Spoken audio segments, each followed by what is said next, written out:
Founded by Jim Dudley in 1989, Tiger Racing had a reputation for crafting high-performance, lightweight sports cars. The Avon was one of their most beloved models, a car that combined classic British sports car aesthetics with modern engineering. Jim Dudley wanted a car that would not only be fast, but also provide an exhilarating experience behind the wheel. The result was a machine that weighed just over 500 kilograms, but packed a powerful punch under the bonnet. As the Avon hit the track, it quickly gained a reputation for its agility and responsiveness. The Avon's success in amateur racing circuits soon caught the attention of enthusiasts worldwide, and it became a symbol of what a small, dedicated team could achieve with passion and expertise. Over the years, the Avon evolved, incorporating new technologies and design improvements, but it never lost its soul. Today, the Tiger Racing and Sports Cars Avon remains a cherished icon in the world of kit cars and racing, a legacy of a time when a small workshop dared to dream big. Welcome to Avon Rescue with Chris Hollier. If you are thinking of building a kit car and are looking for advice, you have definitely come to the right place. Chris has built over 100 cars, has created his own kit car mark, and was the editor of a well-known kit car magazine. In other words, he really knows his stuff. You are going to see lots of tips and tricks here, but the main focus of our series is not to show you a lot of wrenching. That's been done about 1,000 times. Instead, we will be addressing planning a build and offering answers to the why questions. This poor Tiger Avon is an example of a kit car dream that went wrong, and it has sat unfinished now for over 20 years. There are far too many unfinished kit car stories that end just like this. Sadly, many people give up on a dream not for a shortage of skill, but more often for a lack of effective planning. That's the goal here, helping you plan your work so that you can work your plan. In our introduction video, Chris showed you the car, told you why he bought it, and shared that he will build the car for track and hill climb use. Now let's drop into Chris's shed and see what he's been up to. Right peeps, let's have a look in a bit more detail at some of the things we've been doing over the last week and a bit on the Tiger Avon. Let's start right at the front. You'll see now everything's been cleaned up, stripped down. We've disassembled everything suspension wise, cleaned it all up, re-greased everything, put it all back together again. We've got a couple of little bits of touching up still to do, only tiny little bits, but all the calipers are now cleaned off. Pads have been put back in, discs and hubs have all been cleaned and readjusted. Steering rack's all gone back on again. Cleaned off the coilovers. Changed the adjuster round to the inside face so that we can get to them nice and easily on all four corners when the wheels are on.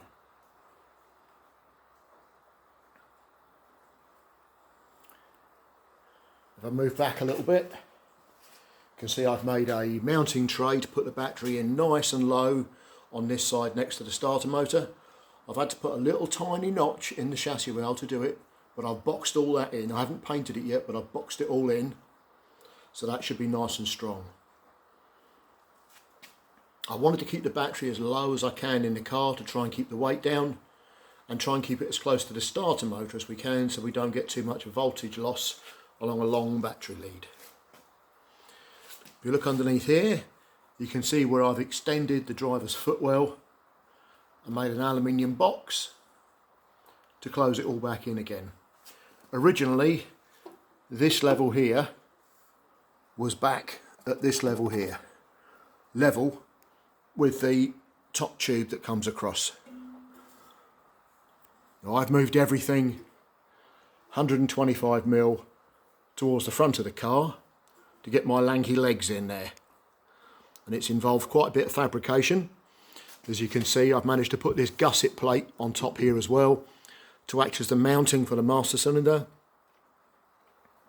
and to replace the strength that came out when we took the top bar out.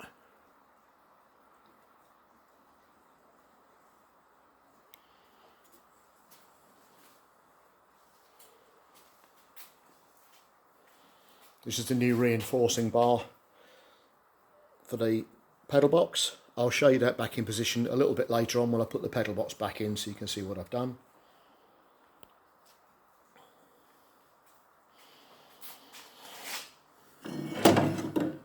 handbrake mountings have now been changed, and I've lowered the handbrake down inside the tunnel so that I've got more room above the handbrake. The reason being, I have to sit so low in this car to get me in it. If I try and hold the handbrake where it was originally, it was up at this height. And every time I'm trying to twirl the steering wheel, I'm bashing my elbow on top of the handbrake. So what I've done is I've now moved the mountings right down, so it now sits down here, almost level with the top of the transmission tunnel. It's about an inch above. And the way I've done it is to cut these two saddle type brackets out, and I've moved, this was originally the front one, and I've moved it to the back, and I've used the back one and lowered it right down here. I've still got the finished paint on top of the welds where I've changed it. Now if I had a live axle, I couldn't do this because it would put the bottom of the handbrake too close to the prop shaft. But because I've got the independent rear suspension chassis, I've got loads of clearance between the bottom of the handbrake and the top of the prop shaft, and the diff doesn't move, so that clearance won't change by any more than about 1/8 of an inch. Okay, so now it's time to break out your inner Blue Peter. For those of you in the UK, you'll know what that means. For anybody overseas, it was a kiddies craft program from the 1970s and 80s. So what we've done is got a bit of cardboard, and we've prototyped the trough in cardboard first. Because if it goes wrong, I can redo it in 2 minutes and it's going to cost me nothing. This gives me enough room to get my hand round really comfortably, pull the handbrake up and release it, and still keep it out of the way of my elbow. Okay, and now we can work out how deep it needs to go at the back. I've angled the front, and hopefully this will then join up with a cover that will come across underneath the gear lever. And the little flange at the back here will help me create my little tunnel cover that's going to go over the mechanism here. Okay, and now this is the handbrake bolted back in place. You can see that it's fully off position. If I put my hand around it, just about into the tunnel, and it pulls up and it's locked up hard there. So, much more user friendly. And the next task is to make a little aluminium well, sit down underneath here, just like a drop down little section in the middle. It'll come back to about here, and then we'll make a lid to come up to cover the top to here. And that should be our handbrake installation complete. And here we are, transferred from card into alley, as if by magic, the wonders of recording. And now I've got enough room to operate this really comfortably. My knuckles don't touch the bottom. Everything's nice and straightforward. So then here we are, there's the little back cover. Comes up and over the top. And I'm going to run some soft rubber strip down here, both sides, to act as a little sealing gasket. So that when the lever comes up, it will just push the gasket upwards and out the way. And then when it comes back down again, it will still keep most of the draft out. So now on to the next bit of my version of CAD, cardboard aided design for the flat panels on top of the rest of the trans tunnel. I'm going to do it in 2 pieces because this one here really needs to be able to be removable because the main gear shift from the gearbox is about here. This one can be fixed because there's nothing really underneath there I need to get access to. But if I keep this one on riv nuts rather than rivets, I can pull it out and I can play with the gear shift. I can make all the gaiters that I need to make everything nice and draft proof underneath there. That'll complete the top of the tunnel. Right, let's have a look at this gear change while we're in here. I've not done anything unusual here. This is fairly standard, the way most people do it. But rather than trying to machine something fancy, I've used 2 threaded studding joiners, a couple of lock nuts with a threaded bar, and that gives nice articulation and a nice positive change. I've also had to put an extra spring under here to try and control the up and down movement on there. Simple little system, seems to work quite nicely. So to get me in this car with my size 11 feet, I've had to do some work in the footwell. Now I don't know if you can see, on this side over here, I've actually taken a hammer to the aluminium and I've bashed it right back. So it still clears the gearbox. It's tighter, but it still clears. And that's given me room for my clutch foot and the pedal. Now I've actually moved the pedal box. Now unless you're a competent welder, let's have this conversation now. Don't start cutting any tubes out of a space frame, because you really do need to know what you're doing to be able to do this carefully and make it strong enough. But originally this bar carried all the way across and then joined up the outer edge out here. I've moved that bar forward 5 inches to here, and I've made this gusset plate which is going to get welded back on the top again to put the strength back in where it needs to be. That's allowed me to move the pedals forward from, they were originally here, right the way back there. Now the other thing I've done, which can be quite controversial, I've changed what was a piece of inch box just here to a piece of 50mm by 3mm flat to allow room for my throttle foot to come down here. So if you can imagine an extra inch on the edge of here, it makes the gap between the box section and the brake pedal so small that really you're going to have racing boots on to be able to drive it. So this has all got to be finished welded yet and strengthened up. It's going to have a gusset in the bottom and a gusset in the top to make it nice and rigid and put all the strength back in where the box section came out. Again, if you're not a very competent welder, please don't start cutting bits out. You'll give yourself all kinds of headaches and you'll weaken the structure. Then you can see I've mounted the pedal box on these 2 upright straps, which everything's going to get finish welded in place. And I don't know if you can see it, but just if we look down through that hole, that's the tube, which is the steering column mount, which again has had to move forward because of the pedal positions. And then these 2 extra straps on the back here hold the pedal box nice and rigid. So by the time everything's finished welded in place, that should be as strong, if not stronger, than the original one. Another little thing I hope you can see I've done here is I've made the brake pedal push rod adjustable by turning down the outside diameter of a bit of the shaft, put an M12 thread on it, using a threaded studding connector and a lock nut, and also put a ball end on the end of the push rod. So this allows me to set the pedal height properly and the clearance when the master cylinder is fully returned home. Right, okay, so all the modification work on the Tiger has all been about getting my big arse in this little tiny car. Now if you look down at the pedals here now, you can see my knees fit under the steering wheel comfortably. I've got quite a bit of room here. I can control everything I need to. And if we go back down to the pedals, you'll see I've got enough room to push the clutch down really easily all the way, and I've still got room between the transmission tunnel and the brake pedal. And on this side, I've got room to push the throttle down fully and move across and do the brake, again without getting involved, touching all 3 pedals at the same time. It may not look like much, but this is actually a big improvement on what was in there before. There's nothing wrong with the Tiger stuff if you've got size 7 or 8 or 9 feet. I've got size 11 feet, and that's what all this has been about. So if we now have a look at the height of the roll bar above my head, hopefully you can see that's a couple of inches clear.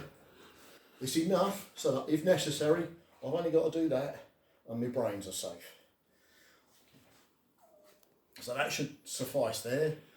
And if we come round to this one, you can then see again, if my hands are on the steering wheel, originally the handbrake was right up here. And every time I moved, I was whacking the handbrake. Now I've dropped it right down in the top of the tunnel. I can thrash around as much as I want here, making a complete fool of myself, and I'm not going to come anywhere near it. So far, all the modifications are working as hoped. Right then, let's have a talk about roll bars, roll protection, roll hoops, roll cages, Depending on what you're going to use the car for, there are so many different varieties. From Tigers, they supply a single hoop, no backstays, bolted down on these 4 bolts onto the rear bulkhead. For road use, it's a great system, uncomplicated, looks nice and neat, works well.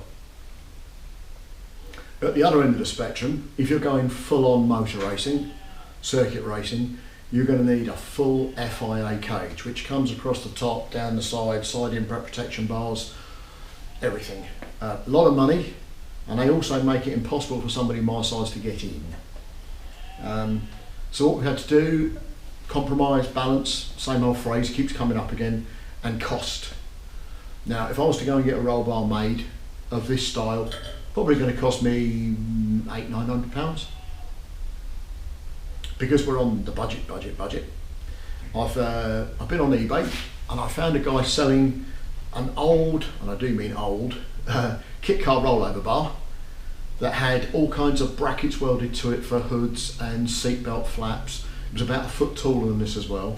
But the important thing is the main hoop here was lovely and strong, nice and intact, and surprisingly exactly the right width to go on here. So by taking the angle grinder to it and getting rid of all the superfluous nonsense that was on it, I've now turned it into a single hoop. I cut the legs right down so it's at the right height. But when I bolted it on, it seemed apparent to me that it needed a little bit more for what I'm going to do with it. Not criticism of Tigers, they're single hoop roll bar for road use, 100%, no problem with it at all. I wanted to protect the head just a little bit more because I'm going to be pushing this thing really hard to see what it will do.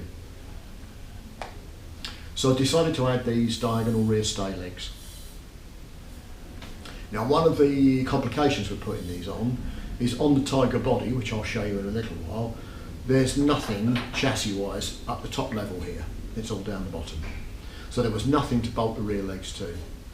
And that's what these extra struts are for, which I've made, bolted onto the bottom edge of the body. They come up, we've got 2 sandwich plates, so they'll go either side of the fiberglass and trap the fiberglass between them. And then you've got this little torque strap here as well, one each side, because I think it's easy to see this side, because that leg isn't in line directly with that leg. If it was to have a monumental impact, these could bend like that. So this strap then puts in pure tension between here and here, which will take some of that bending load away from that strap. The chances of a 7 rolling over are very, very slim anyway, because the centre of gravity is so low on it. The only time I've ever heard of one going over is if you trip it up by sliding sideways into a curb, and as the wheels hit the curb or hit the grass, one side can dig in and it can go. But very, very rare. But the other advantage we've got here now is if we need to push it for whatever reason, or pull it out if I spin off and the engine won't go, we've got a nice hard point here now to put toe straps on. If someone wants to push it down the road, they can hang on to this.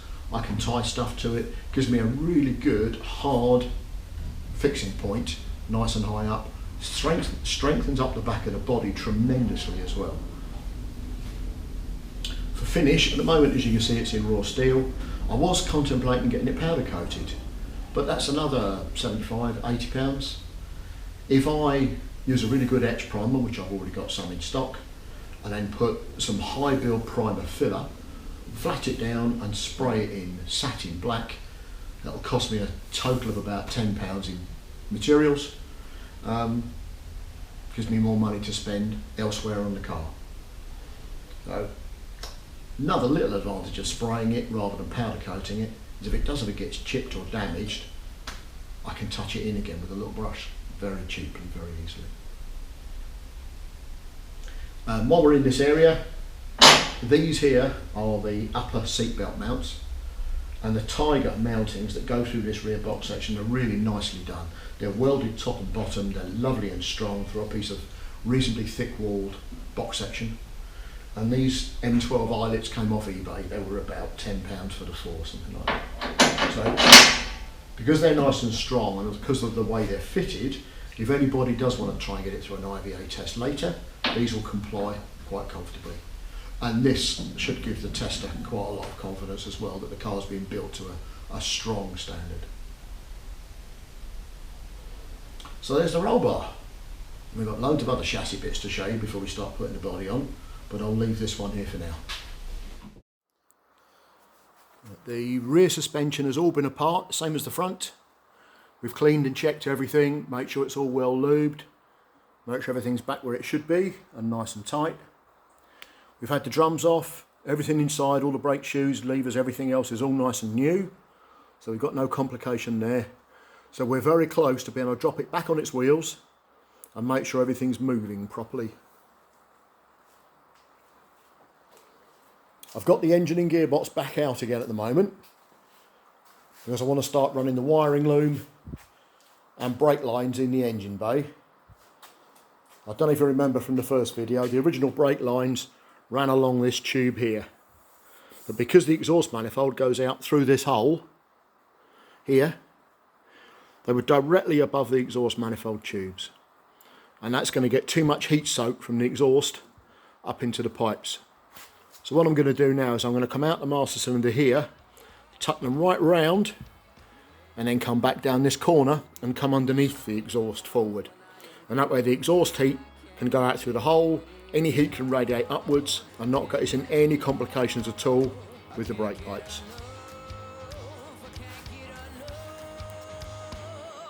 Thanks a lot, Chris. That was great. And that's a wrap on our first dive into chassis building for the Tiger Avon. We hope you enjoyed watching and learned a thing or two. If you liked this video, make sure to hit that thumbs up button.